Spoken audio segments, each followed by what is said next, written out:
आप जो तस्वीर देख रहे हैं इनका नाम है मैरी जॉनसन, जो संयुक्त राष्ट्र महासभा में एक माननीय अधिकारी के तौर पर काम करती हैं। लेकिन आपको जानकर हैरानी होगी कि इन्हीं मैरी को हमारे विदेश मंत्री एस जयशंकर जी ने दो ऐसे शब्द कहे कि उनकी बोलती पूरी तरह से बंद हो गई। और ये सिर्फ मैरी जॉनसन ही नहीं बल्कि पूरे यूएनएससी को भी जयशंकर जी ने सख्त लहजे में जवाब दिया। खास बात यह है कि जयशंकर जी ने बिना कोई गाली गलौज किए ऐसा कर दिखाया और उनकी इस बात पर यूएन के किसी भी सदस्य देश ने कोई आपत्ति नहीं जताई। सब देखते रह गए। जी हाँ, इसे ही असली कूटनीति कहते हैं, जहां आपका दुश्मन न तो आपके सवालों का जवाब दे पाता है और न ही आपके खिलाफ कोई विरोध दर्ज करवा पाता है। आज हम इस खास खबर पर बात करेंगे कि आखिर जयशंकर ने यूएन में क्या कहा और कैसे उन्होंने मैरी जॉनसन की बोलती बंद की। दरअसल कुछ दिनों पहले हमारे विदेश मंत्री जयशंकर जी अमेरिका गए थे, जहां उन्होंने यूएन के 73वें सत्र को संबोधित किया। इस दौरान उन्होंने संयुक्त राष्ट्र के अधिकारियों और सदस्यों के सामने भारत की ओर से एक अहम सवाल उठाया कि भारत को स्थायी सदस्यता और वीटो पावर आखिर कब मिलेगी। तो जयशंकर जी की इस सवाल पर टिप्पणी करते हुए मैरी जॉनसन ने कहा था कि बाकी देश भले ही भारत का समर्थन कर रहे हों, लेकिन भारत अभी उतना सक्षम नहीं है कि उसे वीटो पावर दी जा सके। उनका कहना था कि भारत अभी एक विकासशील देश है और जब तक वह पूरी तरह विकसित नहीं होता उसे वीटो पावर नहीं दी जा सकती। बस यहीं से कहानी का नया मोड़ शुरू होता है। मैरी जॉनसन की इस टिप्पणी पर जयशंकर जी ने जो जवाब दिया वो यूएन के इतिहास में एक अहम पल बन गया। उन्होंने बिना किसी गुस्से या आक्रामकता के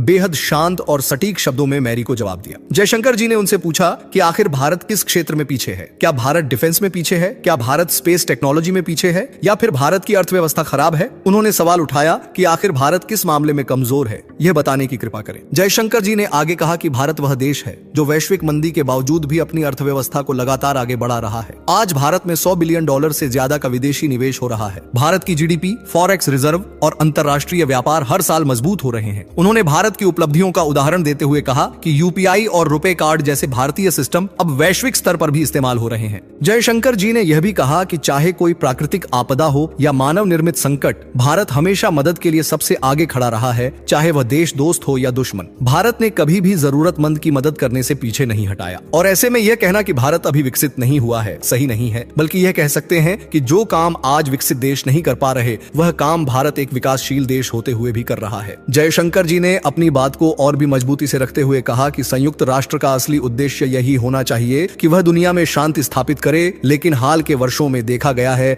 कि यूएनएससी खुद ही अलग अलग खंड में बंट चुका है। दुनिया में जहां कहीं भी युद्ध या विवाद होता है वहां यूएनएससी एक दर्शक की भूमिका निभाता दिखता है। अगर यूएन ने खुद में सुधार नहीं किया तो आने वाले समय में इसका कोई अस्तित्व नहीं बचेगा। इन सटीक और दमदार शब्दों के बाद मैरी जॉनसन समेत यूएन के बाकी सदस्य देशों के पास कहने के लिए कुछ नहीं बचा। जयशंकर जी की बातों से हर कोई सहमत नजर आया, क्योंकि यह बात अब किसी से छिपी नहीं है कि यूएनएससी का मंच आज सिर्फ अमेरिका और चीन जैसे देशों द्वारा नियंत्रित किया जा रहा है। बाकी देशों की आवाज वहां सुनाई नहीं देती। दोस्तों, इस पूरी घटना से यह साबित हो गया है कि भारत अब सिर्फ एक विकासशील देश नहीं रहा, बल्कि वह एक वैश्विक शक्ति बनकर उभरा है। जयशंकर साहब का यह बयान भारत की बढ़ती ताकत और उसकी अंतरराष्ट्रीय भूमिका को दिखाता है। अब सवाल यह उठता है कि क्या यूएनएससी में सुधार होगा? क्या भारत को उसका हक यानी स्थायी सदस्यता और वीटो पावर मिलेगी? तो दोस्तों, आपको क्या लगता है? क्या आप जयशंकर जी की बातों से सहमत हैं? क्या जयशंकर जी ने यूएन को सही मायनों में आईना दिखा दिया है? क्या इससे यूएन को सबक मिलेगा? अपनी राय नीचे कमेंट सेक्शन में जरूर दें।